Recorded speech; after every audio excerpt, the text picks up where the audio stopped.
The courtroom was silent yet full of noise that couldn't be heard. It was the kind of silence that carried tension, fear, and 1,000 unspoken thoughts. Every eye was fixed on the man sitting at the defendant's table. His shoulders were slightly hunched, his face pale, his hands locked together as if he was holding on to the last bit of hope he had left.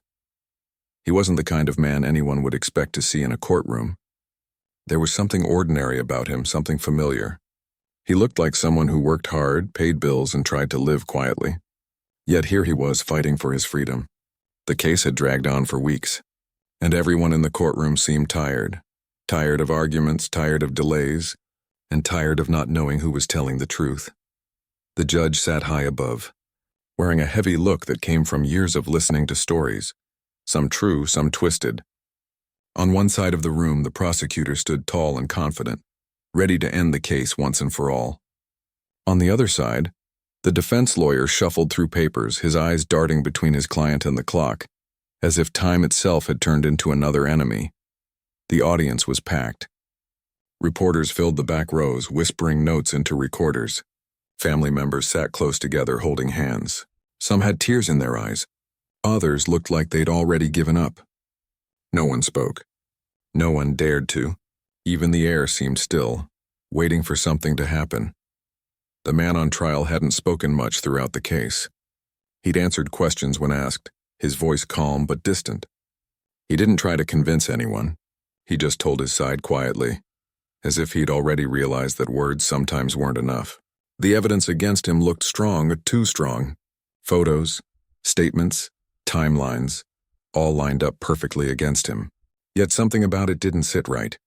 It was too neat, too perfectly arranged, as if the truth had been shaped to fit a story instead of the other way around. His lawyer had done what he could. He had pointed out small inconsistencies, things that didn't quite match, but the prosecution had an answer for everything. Every time a doubt was raised, it was shut down with something that looked official, confident, and final. The jury listened carefully, but their faces gave nothing away. When the court took a short break, the man looked over his shoulder at his family. His wife sat a few rows back, holding their teenage daughter's hand. Her eyes were red, but when he looked at her, she smiled. A tired smile, but full of love. It gave him the strength to look forward again. He didn't know what the outcome would be, but he knew he needed to keep believing that somehow, truth would find a way through the noise.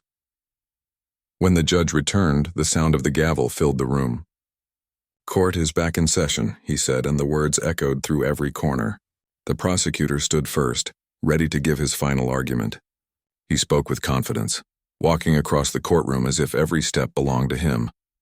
His voice was strong, polished, rehearsed. He described the events of the night in vivid detail, what supposedly happened, how it happened, why it happened. He spoke about motive, evidence, and the pain of the victim's family. Every word was designed to draw emotion, to make the jury feel rather than think. It was a performance, and he was good at it. When he finished, the courtroom was quiet again. The air felt heavier than before. Then it was the defense lawyer's turn. He stood slowly, looking less confident but more human. He began softly, reminding everyone that mistakes happen, that not every piece of evidence tells the full story. He spoke about doubt, about how easy it is to assume guilt when the story seems clear. His voice shook slightly, but his words were honest. He turned toward the jury and said, "If there's even one part of you that feels something doesn't add up, that feeling is called reasonable doubt, and it matters." He paused, looked down at his notes, then at his client. "But before I rest my case," he said, "there's one more person I need to hear from." Whispers filled the room. The judge looked up. "Another witness?" he asked. The lawyer nodded. "Yes, Your Honor. She's been here every day, sitting quietly in the back. She has information that might help the court understand what really happened." The prosecutor immediately objected. "Your Honor, this witness was not on the list." "This is irregular and—" The judge raised a hand. "What's her name?" The lawyer gave it, and the judge thought for a moment. The atmosphere tightened again. Everyone waited for his decision. Finally, he sighed. "I'll allow it, but keep it brief." The doors at the back of the courtroom opened, and an elderly woman slowly stood up from her seat. She held a small brown purse and walked toward the stand with small, careful steps. Her gray hair was neatly tied back, and her eyes, though tired, carried a quiet strength. People began to whisper. Some asked who she was. Others guessed she was a neighbor or maybe a relative. The man on trial turned slightly to look at her, confusion flickering across his face. He didn't seem to recognize her. When she reached the witness stand, she placed her hand on the Bible, took the oath, and sat down. The defense lawyer approached gently. "Ma'am, thank you for coming forward. Can you tell the court why you decided to speak today?" Her voice was soft but steady. "Because I couldn't sleep anymore," she said. "I kept thinking about that night. I told myself it wasn't my place, but then I realized if I don't say it, who will?" A murmur spread through the room. The judge leaned forward. "Please continue," he said. She nodded. "I live near where it happened. That night I was awake late. I heard voices outside. I looked through my window and saw two people arguing near the streetlight. It was dark, but I could see enough. One of them wasn't him." She pointed toward the man at the defendant's table. "I saw someone else." Gasps echoed through the courtroom. The prosecutor jumped up. "Objection. This is speculation." "Overruled," the judge said firmly. "Let her finish." The woman took a breath. "I didn't speak before because I was scared. I thought maybe I was mistaken. But when I heard what was said in court, the timeline didn't fit what I saw. I know what I heard and I know what time it was." "There's something you all missed." The defense lawyer looked puzzled but intrigued. "Can you tell us what that was?" She looked straight ahead, her hands gripping the edge of the stand. There was a car. It stopped near the corner. The driver shouted something, a sentence I'll never forget. It wasn't angry. It sounded like fear. And after that, everything went quiet. The entire room froze. Even the judge's pen stopped moving. "What did the driver say?" the defense lawyer asked. She shook her head slightly. "Not now," she said softly. "Not yet. I'll say it when the time is right." "But that sentence, it will explain everything." The lawyer didn't push her. He could tell she had more to reveal, but perhaps she wanted to wait until the right moment. He turned to the judge and said, "Your Honor, I ask that this witness be allowed to return tomorrow morning so we can continue her testimony." The judge agreed. The session was adjourned for the day. As everyone began to leave, the man on trial looked at the woman. For a moment, their eyes met. She gave him a small nod, not of comfort but of assurance. It was as if she was silently saying, "The truth is on its way." Outside the courtroom, reporters rushed to catch her, but she moved quickly through the crowd, refusing to speak. Her face was calm, her steps steady. She disappeared into the street, leaving everyone wondering who she really was and what she was about to say. Inside, the man's lawyer sat beside him. "I don't know what she has," he said quietly, "but I think tomorrow might change everything." The man didn't answer. He just looked down at his hands and took a deep breath. For the first time in weeks, hope flickered in his eyes. Maybe, just maybe, truth was finally making its way into the light. That night, no one slept well. The prosecutor spent hours reviewing files, trying to predict what the witness might reveal. The defense lawyer went through every note again, searching for something he might have missed. The judge, too, lay awake, thinking about the woman's calm words. And the man, the one whose life was hanging by a thread, sat in his small cell, staring through the tiny window at the night sky. He didn't know who that woman was, but something about her voice had stayed with him. There was honesty in it, the kind that couldn't be faked. He closed his eyes and whispered to himself, "Please, let tomorrow bring the truth." Morning came slower than usual. The courthouse, which usually buzzed with chatter, felt strangely quiet. The hallways smelled faintly of old paper and coffee, and every sound seemed louder: the creak of shoes, the rustle of files, the soft murmur of reporters preparing their equipment. The man arrived with his lawyer, his face pale but calm. He'd barely slept, though his eyes held something new, a small spark of hope that hadn't been there the day before. His lawyer patted his shoulder before they entered the courtroom and said softly, "Whatever happens today, remember this. Truth has its own timing." Inside, the seats filled quickly. The same faces were there: the judge, the prosecutor, the jury, and the audience that had been following the case from day one. But today, there was a different kind of tension. Everyone wanted to know what the old woman would say. Everyone wanted to hear the sentence she had held back. The man's wife sat in the same spot as before, holding her daughter's hand tightly. They didn't speak, but their silence said enough. A few benches away, the family of the victim sat stiff and cold. Their eyes burned with grief and anger. To them, the man sitting at the front was guilty no matter what anyone said. When the judge entered, everyone stood. His face looked tired yet focused. He banged his gavel gently. "We are back in session," he said. "Let's continue." The defense lawyer rose immediately. "Your Honor, I'd like to recall our witness from yesterday." The judge nodded. The doors at the back opened and the same elderly woman entered, walking slowly but steadily toward the stand. She wore the same modest clothes as before, simple and neat. Her expression was calm, but her eyes were sharp. She sat down, adjusted her glasses, and looked at the judge. "Thank you for returning," the judge said kindly. "You may continue your statement." The defense lawyer stepped closer. "Ma'am, yesterday you mentioned you saw someone else at the scene and heard something that night. Something you said you'd never forget. Can you please tell the court exactly what you heard?" The woman nodded, took a small breath, and looked around the courtroom. "It was late that night," she began. "The street was quiet. I was in my kitchen, cleaning up. I heard voices outside near the corner. Two people were arguing. One voice was loud and angry and the other sounded scared. I couldn't see clearly who it was at first, but I recognized the car. It belonged to someone who lived down the street."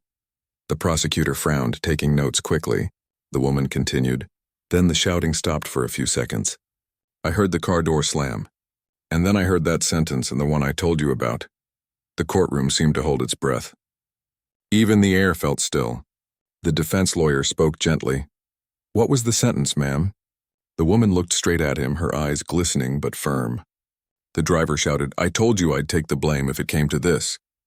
Gasps spread through the room. The prosecutor immediately stood. "Objection. That could mean anything." The judge raised a hand.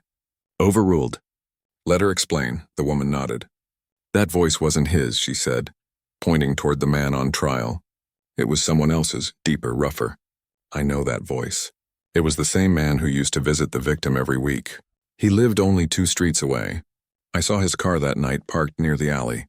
I didn't realize what it meant back then, but when I heard the testimony last week about the car seen leaving the scene, I knew I had to speak up." The defense lawyer leaned forward, his tone cautious but curious. "Are you sure about what you heard?" "I'm old," she said softly, "but I know what I heard. And I remember voices better than faces.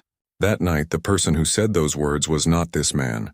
It was someone else, someone who tried to protect him." The courtroom buzzed with whispers. The prosecutor tried to regain control. "Your Honor, we cannot rely on memory from a distance." The witness herself admitted it was dark. But before he could finish, the woman interrupted gently. "Darkness doesn't hide truth, sir. It only delays it."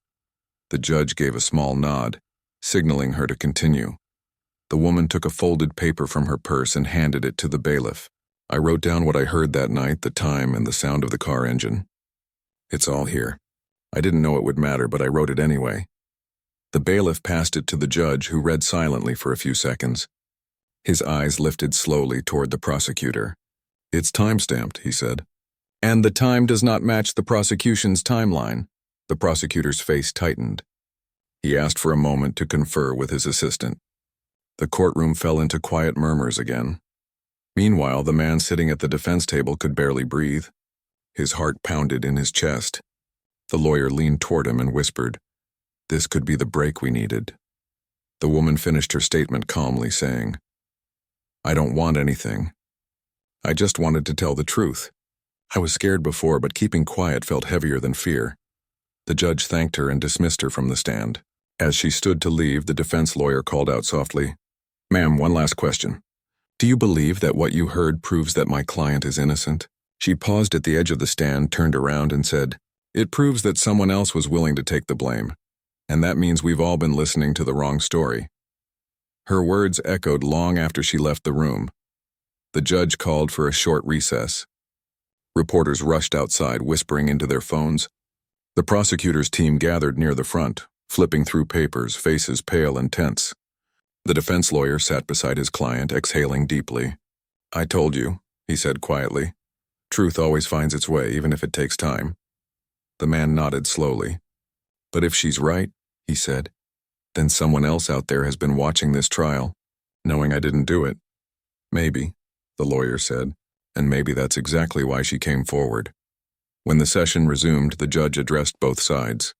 This new testimony changes certain aspects of the timeline. I want the prosecution to verify the details about the car mentioned by the witness. The prosecutor nodded stiffly. We'll do that immediately, Your Honor. The judge continued. Until then, no verdict will be made. We need clarity. This court values truth above closure. As the day went on, the tension grew. Reporters were calling it the sentence that might change everything. The single line, "I told you I'd take the blame if it came to this," was already spreading beyond the courtroom. It sounded like guilt, sacrifice, or something in between. Nobody knew which yet, but everyone could feel that the story had shifted. Outside, people gathered on the courthouse steps, discussing the trial as if it were a movie. Some said the man would walk free. Others insisted he was still guilty. But everyone agreed on one thing. That old woman had changed everything with her calm, steady voice. Later that evening, as the man was being escorted back to his cell, he saw his lawyer talking with a police officer. They seemed deep in conversation. When the lawyer joined him, his face was serious. They found something, he said quietly. The car the witness mentioned. It belongs to a man who hasn't shown up to work in over 2 weeks. The man stared at him, unsure what to say. The lawyer continued. They're going to look for him. If they find him, this whole case could turn upside down. The man leaned against the cold wall, eyes closed. For the first time, he allowed himself to imagine what freedom might feel like. The warmth of sunlight, his daughter's laughter, his wife's smile without fear behind it.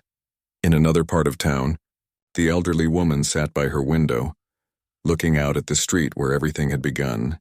She sipped tea from a chipped cup, her hand steady now.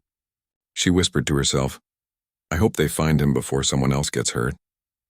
As night settled, the city outside went on with its usual noise, unaware that somewhere inside the courthouse, one small sentence had already begun to unravel a lie that had nearly destroyed a life. The next morning promised answers, but it also promised something else. Danger, truth, and a revelation that no one in that courtroom was ready to face.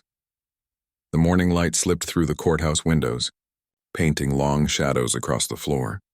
The mood was different now, cautious, uncertain, and heavy with questions no one yet had the answers to.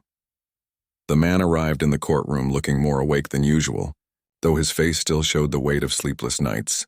He had heard rumors from the guards that the police were looking for the missing man, the one the elderly witness had spoken about. No one had found him yet. Some said he'd skipped town. Others whispered that he was hiding close by, waiting for the trial to end before disappearing completely. His lawyer walked beside him, clutching a folder full of new notes. I talked to the investigators this morning, he said quietly. They found tire tracks near the alley that matched the car the witness mentioned. It's not a full breakthrough yet, but it's something. The man nodded slowly, trying to stay calm. He didn't want to hope too much, not after everything that had gone wrong. But deep down, he could feel something shifting, like the tide slowly turning. The courtroom filled quickly that day. Reporters were there again, scribbling notes and whispering theories. The judge took his seat looking more focused than ever. Everyone knew that the next few hours might decide everything. The prosecutor was the first to speak. His usual confidence seemed cracked, though he tried to hide it. Your Honor, he began, we are still verifying the new testimony from the witness and the evidence related to the vehicle. However, I'd like to remind the court that one statement, no matter how powerful, doesn't erase weeks of solid proof. The defense lawyer rose calmly. True, Your Honor, he said, but one truthful statement can reveal when that proof was built on lies. A low murmur rippled through the audience. The judge lifted a hand. Order, he said, his voice steady. Let's continue with the facts. The defense called the lead investigator to the stand, a middle-aged officer with a straight posture and a calm voice. He confirmed that they had found new evidence during the night. We located the vehicle described by the witness, he said. It belongs to a man named Peter Lawson, who hasn't been seen since last Monday. We also discovered partial fingerprints in the car that match the victim's. A gasp spread through the courtroom. The man sitting at the defense table felt his heart pound. He whispered to his lawyer, That's him. That's the man who used to visit her, the one the witness talked about. The officer continued, We're now treating Lawson as a person of interest. His phone records show he was near the crime scene on the night of the incident, contrary to his earlier statement that he was out of town. The prosecutor frowned but said nothing. He looked down at his notes, his hand gripping the pen tightly. The defense lawyer stood again. "Officer, did my client's name appear in those same records?" "No, sir," the officer replied firmly. "His phone data places him miles away at the time." The defense lawyer nodded slowly. "So based on current evidence, my client could not have been present when the crime took place." "That's correct," the officer said.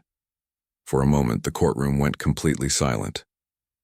The sound of someone dropping a pen echoed loudly. The man sitting there felt the air rush out of his lungs. It was the first time anyone had said in clear words that he might truly be innocent. But before relief could settle in, the prosecutor stood quickly. "Your Honor, this is all circumstantial. Until Lawson is found and questioned, we cannot draw conclusions." The judge agreed. "We will wait for confirmation," he said. "But these developments cannot be ignored." The rest of the day passed in a blur of documents, questions, and tense silence. The man's wife watched from the gallery, tears slipping quietly down her cheeks. She'd waited so long to hear someone say what her heart already knew. That evening, as the session ended, the defense lawyer met with the man in a small room behind the courtroom. "They'll keep you here tonight," he said. "But listen, they're close to finding him." The police traced a credit card charge from a gas station 2 towns away. "If they catch him, this could all be over soon." The man nodded. "Do you really think he'll confess?" The lawyer paused, looking thoughtful. "Sometimes people who run do it because they're scared, not because they're guilty. But in this case, he ran for a reason. The man didn't sleep much that night. He lay awake replaying the witness's voice in his head, the way she'd said that one sentence. 'I told you I'd take the blame if it came to this.' Those words haunted him. Why would anyone say that? Was Lawson protecting someone else? Or had he been ready to confess all along, but fear kept him silent? By morning, news broke that Lawson had been found. Police had located him hiding in a small cabin near a river. He hadn't resisted arrest, but he looked worn, as if the days of hiding had already punished him enough. The courtroom filled faster than ever that day, every seat taken. People wanted to see what would happen next. When Lawson was brought in, the air turned thick. He looked different, his clothes wrinkled, his hair unkempt, his eyes hollow. He avoided everyone's gaze as he was led to the stand. The man on trial watched him closely, searching for any sign of recognition, any sign of guilt or regret. The judge began quietly. "Mr. Lawson, you are here as a witness. The court expects you to speak truthfully. Do you understand?" Lawson nodded faintly. His voice was hoarse when he said, "Yes, Your Honor." The prosecutor started the questioning. "Mr. Lawson, were you near the scene on the night of the incident?" Lawson hesitated. His fingers tightened around the edge of the stand. "Yes," he finally said. "I was there," the audience gasped. Cameras clicked rapidly from the back of the room. The prosecutor stepped closer. "Why were you there, Mr. Lawson?" Lawson's eyes dropped to the floor. "I went to talk to her," he said softly. "We had an argument. It got heated. But I didn't mean for any of it to happen." The room fell completely still. The man's lawyer exchanged a sharp glance with the judge. The prosecutor continued, "You're admitting involvement?" Lawson shook his head weakly. "Not in the way you think. She slipped, fell. It was an accident. I panicked. I thought no one would believe me. I thought—" He looked up, his voice cracking. "I thought they'd blame him." He pointed toward the man at the defense table. The man felt his heart stop. His wife covered her mouth, tears streaming down her face. The judge's voice was calm but firm. "Mr. Lawson, are you saying that the defendant was not present at the scene?" "Yes," Lawson said. "He wasn't there. I told him I'd take the blame if it came to this because it was my fault she got hurt. But I didn't think it would go this far." That one sentence hung in the air, the same sentence that had stopped the whole trial before, now repeated by the man who had said it that night. No one spoke. Even the prosecutor stood frozen, the papers in his hands trembling slightly. The defense lawyer slowly exhaled, whispering under his breath, "There it is." The judge leaned back, expression unreadable. "This court will recess for an hour," he said finally, his voice heavy. "We will reconvene once the statement has been reviewed." As everyone began to move, the man sat perfectly still. The weight he'd been carrying for months started to lift, slowly, carefully as if afraid to leave all at once. His lawyer placed a hand on his shoulder. "You did it," he said softly. "You held on long enough for the truth to find its way." Outside the courtroom, reporters were already shouting headlines. "New confession shocks court. One sentence proves innocence."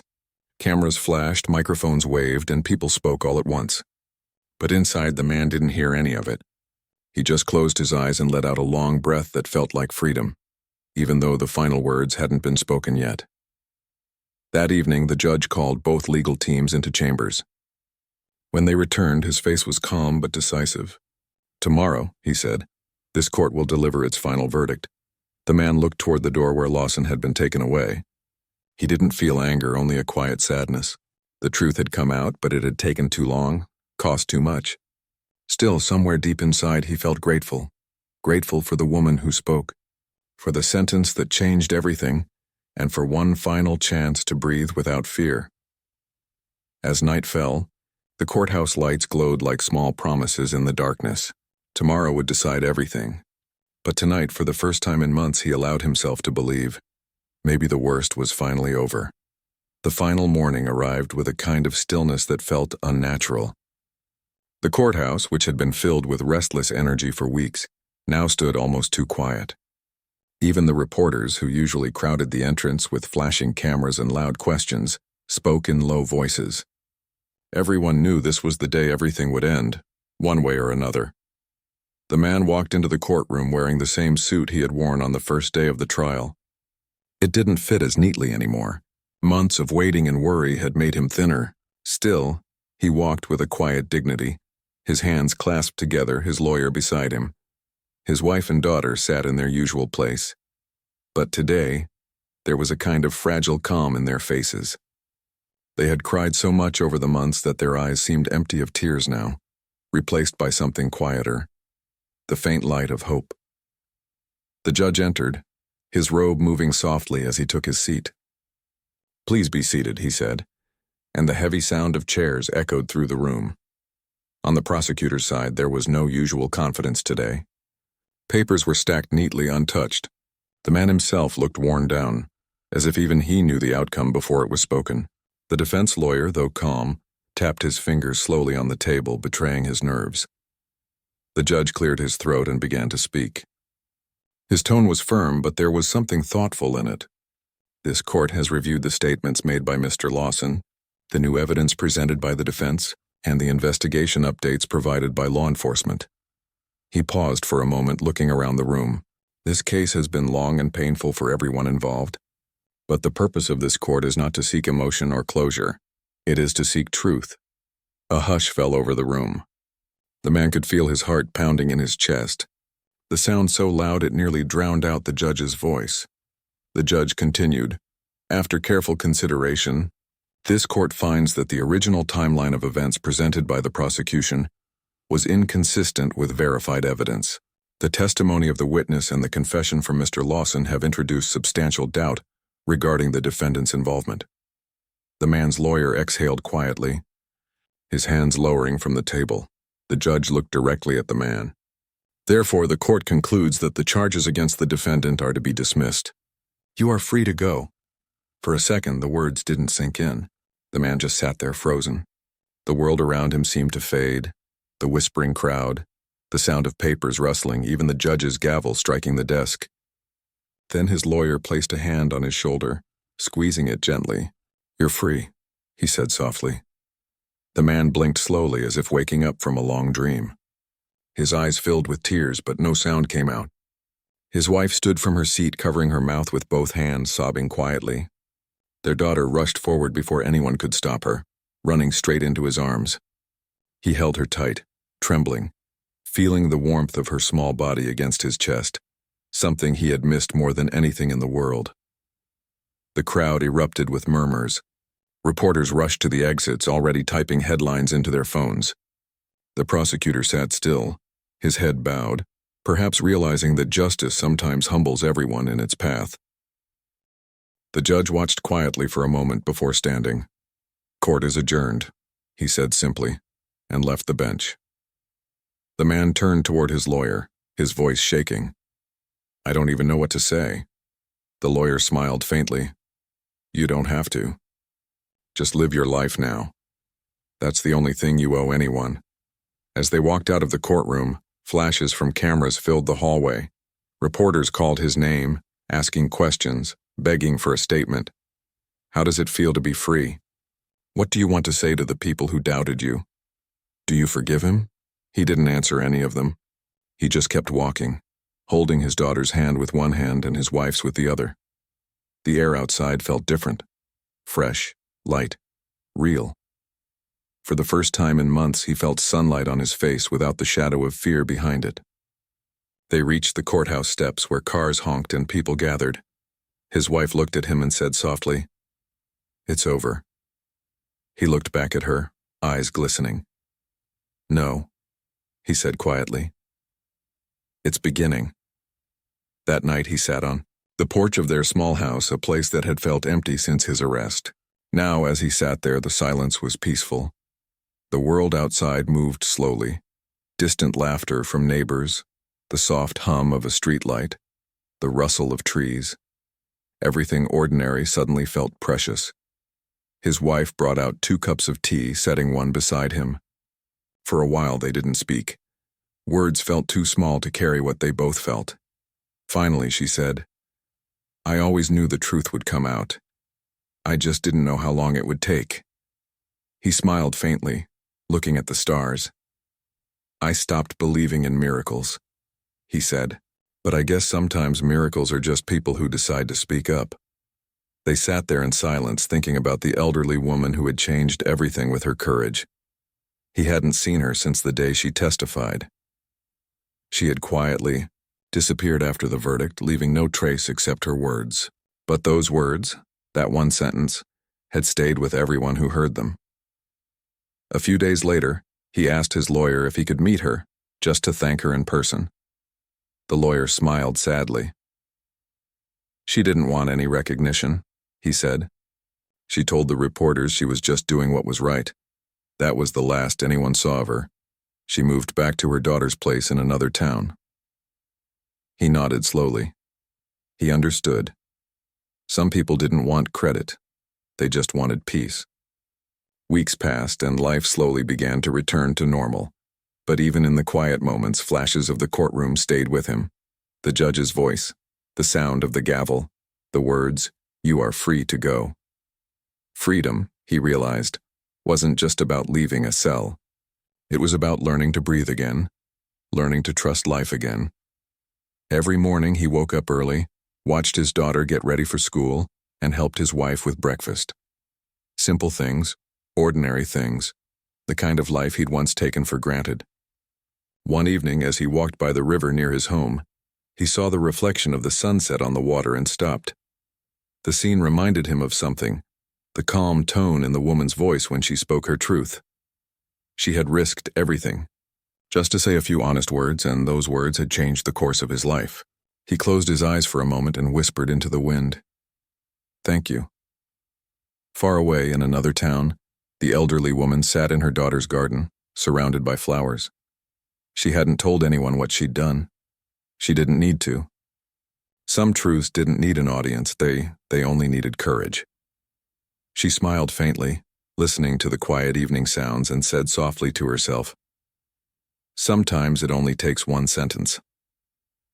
Back in the city, the story of the trial became a lesson told by many. Law students discussed it, journalists wrote about it, and ordinary people spoke of it as proof that honesty still mattered. But for the man who had lived it, it wasn't just a story. It was a scar, one that would always remind him how fragile truth can be, and how powerful one voice can become when it decides not to be silent. That one sentence had stopped the whole trial, but more than that, it had restarted a man's life. Months had passed since the courtroom doors had closed for the last time. The world had moved on, as it always does, but for the man and his family, life had only just begun again. The noise of the trial had faded, replaced by something gentler, the sound of home returning to normal. Every morning he woke up before sunrise. He liked the quiet hours, the soft light slipping through the curtains. He'd sit by the window, with a cup of tea, watching his daughter still asleep, his wife humming softly in the kitchen. These moments felt sacred to him now. He used to take mornings like this for granted, but not anymore. Sometimes he still dreamed of the courtroom, the long benches, the murmuring crowd, the cold echo of the judge's gavel. In his dreams, he was still sitting there, waiting for someone to speak.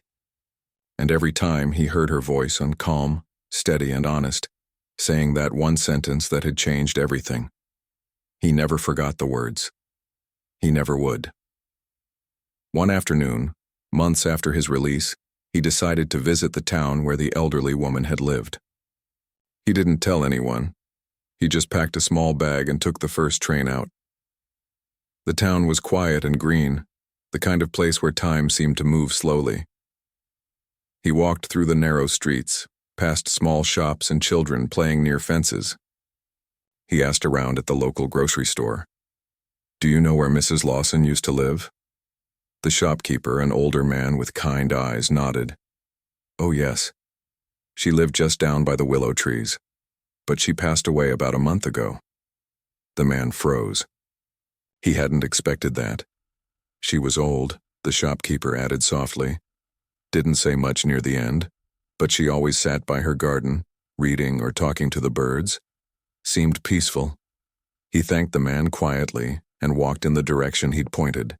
When he reached the small white house, the garden was just as he'd imagined, neat, full of flowers. There was an empty chair under a tree facing the setting sun. He stood there for a long time, saying nothing. Then he walked closer and knelt beside the flowers. He didn't bring anything, no flowers, no gifts. He just whispered, "Thank you for saving me." The wind rustled through the leaves, almost like a gentle reply. For a moment he felt an ache in his chest, the kind that comes when you wish you could say more, but words aren't enough. He picked a small white flower from the ground and held it for a while before setting it gently on the chair.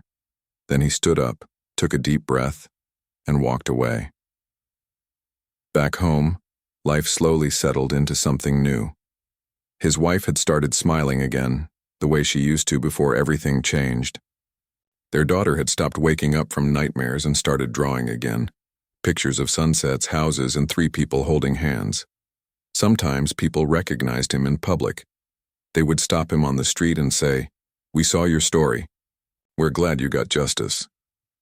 He always smiled politely, but inside he didn't feel like a hero. He felt lucky that truth had found its way back. He began to write. Not a book, not an article, just notes, memories, pieces of the days he'd lived through. He wrote about fear, about faith, about silence. He wrote about how the smallest voice can break the loudest lie. He didn't plan to publish any of it. Writing was just his way of remembering. One evening, as he was writing on the porch, his daughter came to sit beside him. "Dad," she said, "why do you write about her so much?" He smiled gently. "Because she reminded me that people can still be good, even when it costs them something." She thought about that for a while, then asked, "Do you think she knew you were innocent?" He looked out at the darkening sky. "Yes," he said quietly. "She knew before I did." His daughter nodded slowly, then leaned her head against his shoulder. They sat like that for a long time, watching the stars appear one by one. Later that week, he got a letter in the mail. The envelope was old and thin, the handwriting shaky but familiar. It was from Mrs. Lawson's daughter. She had found his address in her mother's things. The letter was short. It read, "My mother spoke about you before she passed. She said she only did what any honest person should do. She wanted you to know she never doubted you for a second. She said she saw the truth in your eyes the day she took the stand. She told me to tell you that she was glad you got your life back. She called you her reminder that good people still exist." He folded the letter carefully and placed it inside a book on his shelf, the one he kept closest to his heart. After that, he felt a kind of peace he hadn't known before. It wasn't that the pain disappeared, it just stopped hurting in the same way. As time went on, he began volunteering at a local community center, helping people who had been wrongly accused or trapped in long legal battles. He listened to their stories, offered advice when he could, and sometimes just sat in silence with them. He didn't have much money or fame, but he had something better: understanding. Every time he walked into that small office, he felt like he was honoring the woman who once stood up for him. He carried her courage with him, quietly, like a small light that never went out. One afternoon, while helping a young man prepare for his first court hearing, he said, "Don't be afraid of the truth. It doesn't always come fast, but it comes when it's needed." The young man looked at him with tired eyes and said, "Do you really believe that?" He smiled softly. "I do, I've seen it happen." Years later, his story was turned into a documentary. He agreed to speak in it not to relive the pain, but to remind people that silence can be dangerous, and that one honest voice can change everything. When the cameras rolled, he spoke simply, "I owe my freedom to a sentence, not a speech, not a lawyer's argument. Just one sentence from a woman who had nothing to gain and everything to lose." That day, truth didn't shout, it whispered, and the whole world stopped to listen. The film reached millions, but he didn't care about fame. What mattered most to him was the letters he started receiving afterward, from people who said his story gave them hope to speak up, to do the right thing even when it was hard. Years went by, and the man grew older. His hair turned gray, his daughter grew up, and the world kept moving forward. But he never forgot that courtroom, or the woman who had changed everything. Sometimes, when he walked past the courthouse steps, he would pause for a moment, close his eyes, and remember the sound of those words echoing through the room. He could still feel the weight lift from his shoulders, the feeling of truth finally being heard. He smiled softly to himself and whispered, "Thank you, one last time." And then he would walk away into the sunlight, his steps steady and free, because one sentence had stopped the whole trial, but it had also started something much greater. It had reminded everyone that truth, no matter how quiet, will always find its voice. Years had turned into decades. The world outside had changed. New buildings stood where old ones had been torn down, and the city had grown louder and faster. But in one small corner of the town, life still moved gently, following its own rhythm. The man, now older, lived in a modest house surrounded by trees. His hair had turned silver and his hands had grown slower, but his eyes still carried that same quiet strength. Every morning he would sit on the porch with a cup of tea, watching the sunrise and listening to the sound of birds waking up. It had become his favorite ritual, the one thing that made him feel grounded no matter how much the world changed. He no longer spoke much about the trial. People in town knew who he was.